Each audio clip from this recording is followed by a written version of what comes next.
امیر المؤمنین حضرت عمر فاروق رضی اللہ تعالیٰ عنہ کی عدالت عالیہ میں ایک مقدمہ پیش ہوا۔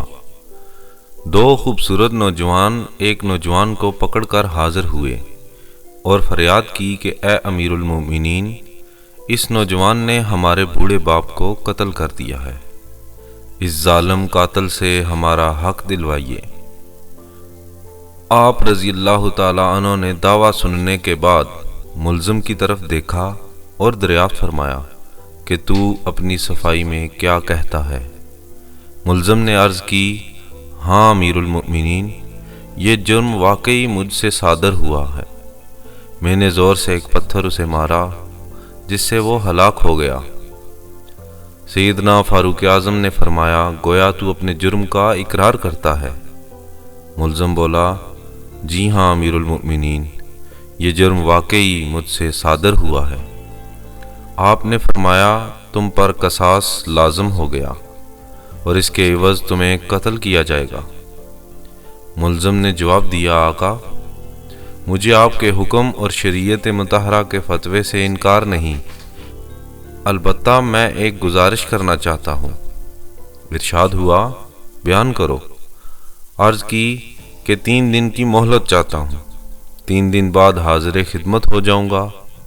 اس عظیم قائد سیدنا عمر فاروق نے کچھ دیر سر جھکایا، سوچا، غور کرنے کے بعد سر اوپر اٹھایا اور آپ نے فرمایا، اچھا، کون ضامن ہوگا تمہارا کہ تم واقعی وعدہ کو ایفا کرنے کے لیے تیسرے دن عدالت عالیہ میں حاضر ہو کر خون کا بدلہ خون سے دو گے؟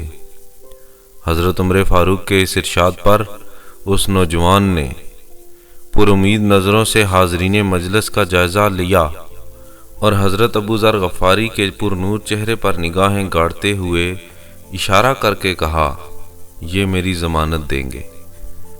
حضرت عمر فاروق نے دریافت فرمایا تو انہوں نے کہا، بے شک میں اس کی ضمانت دیتا ہوں کہ نوجوان 3 دن بعد تکمیل قصاص کے لیے عدالت میں حاضر ہو جائے گا۔ اس ضمانت کے بعد ملزم کو چھوڑ دیا گیا۔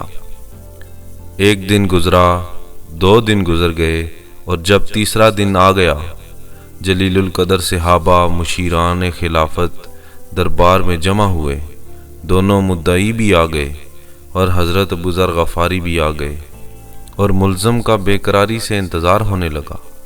جوں جوں وقت گزرتا جا رہا تھا، صحابہ کرام کا اضطراب بڑھتا جا رہا تھا، کیونکہ ملزم ابھی تک نہیں پہنچا تھا اور وقت قریب آ رہا تھا، اور صحابہ کو ابو ذر غفاری کی نسبت پریشانی ہونے لگی۔ 1-2 مرتبہ مدعیوں نے بھی دریافت کیا، مگر انہوں نے ہر مرتبہ یہی جواب دیا کہ اگر 3 یوم گزر گئے اور ملزم نہ آیا تو میں اپنی ضمانت پوری کروں گا، پریشانی کی کوئی بات نہیں۔